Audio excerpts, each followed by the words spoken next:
The world hangs on a thin thread, and that is the psyche of man.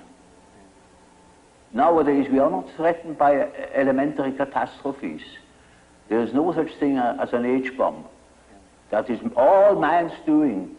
We are the great danger. The psyche is the great danger. What if something goes wrong with the psyche? See? And so you see, it is demonstrated to us in our days what the power of the psyche is of man, how important it is to know something about it, but we know nothing about it. Nobody would give credit to the idea that the psychical processes of the ordinary man have any importance whatever.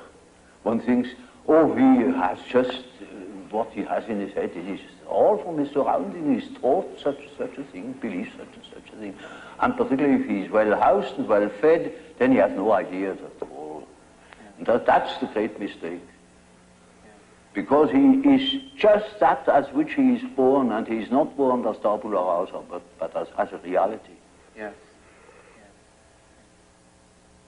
Jung had a vision at the end of his life of a catastrophe. It was a world catastrophe. I don't want to speak much about it. One of his daughters took notes and after his death gave it. And there's a drawing with a line going down, up and down, and underneath is the last 50 years of humanity. And some remarks about a final catastrophe being ahead. But I have only those notes. Mm-hmm.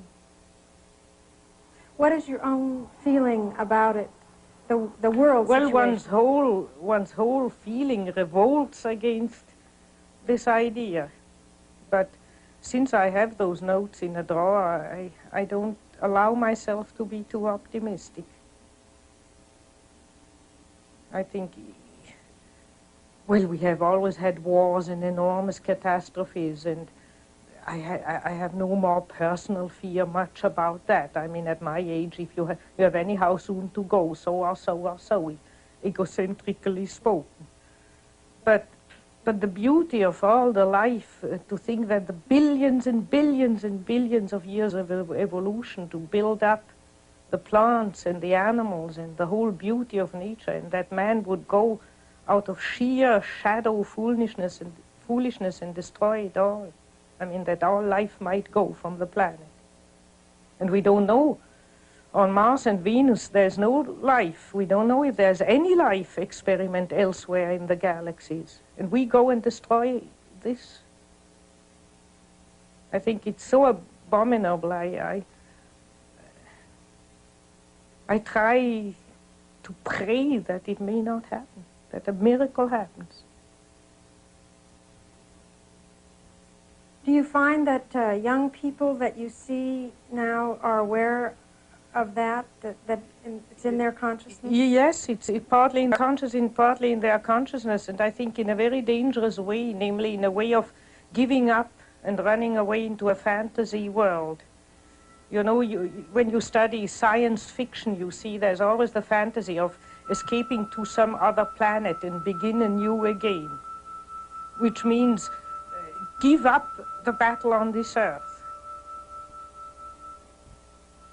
Look, consider it hopeless and give up.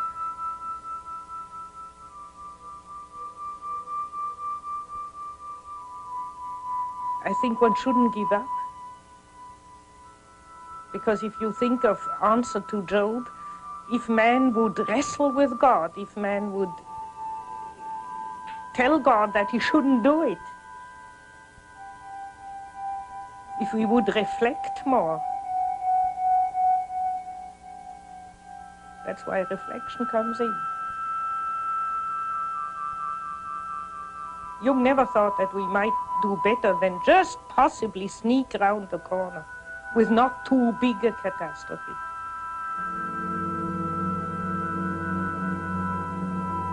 When I saw him last, he had also a vision while I was with him, but there he said, I see enormous stretches, devastated, enormous stretches of the earth.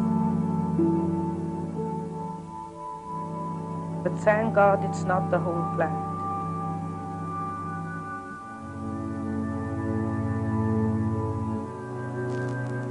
I think that if not more people try to reflect and take back their projections and take the opposites within themselves, there will be a total destruction.